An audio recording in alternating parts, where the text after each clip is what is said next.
Hello guys, કેમ છો બધા? મજામાં. આજે હું વહેલી ઉઠી નથી કારણ કે સન્ડે હતો, એટલા માટે આ સન્ડેનો વ્લોગ આવે છે. અને ઉઠીને ડાયરેક્ટ કેવો નજારો મને જોવા મળે, એટલું સરસ. અને મને જોયું ને તો સામે જો કેટલું માળ બનાવેલો છે સરસ રીતે.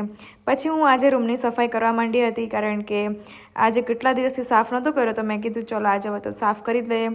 હું કેટલું ત્યાં બધુંમાં ખરાબ પડ્યું હતું, મતલબ કે ધૂળ લાગી ગઈ હતી, તો મેં બધામાંથી સાફ કરી લીધું હતું. પછી આજે ડ્રોઈંગ પોસ્ટર હતું એ અમે જ બનાવેલું છે ગઈ સાથેથી. અને પછી ત્યારબાદ મેં મિરર સાફ કરી દીધો હતો, મતલબ કે આખા રૂમની પ્રોપર સફાઈ થઈ ગઈ હતી.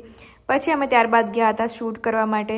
શૂટમાં કેટલી જો અમે મહેનત કરી છે, અને એ વિડીયો તો આટલું પબ્લિકની વચ્ચે બનાવ્યું પછી. ત્યારબાદ અમે ફન ફેરમાં આવી ગયા હતા, ત્યાં આટલા છોકરાઓ મળ્યા અને ઘણા બધા મળ્યા, આના સિવાયના પણ. ત્યાં બધાએ મને કેટલું અપ્રિશિએટ કર્યું, એ બદલ ધન્યવાદ બધાને, થેન્ક યુ સો મચ. ત્યારબાદ પછી મારા ફ્રેન્ડના ભાઈએ ત્યાં આઈસ્ક્રીમ શોપ નાખેલી છે, તો અમે ત્યાં બધા આઈસ્ક્રીમ ખાવા ગયા હતા અને એટલી મજા કરી, એટલી જલસાપાટી કરી, અને ત્યાં પણ અમે કેટલી બધી આઈસ્ક્રીમ ખાઈ લીધી. તો thank you for watching. Bye bye guys, કાલે મળીએ.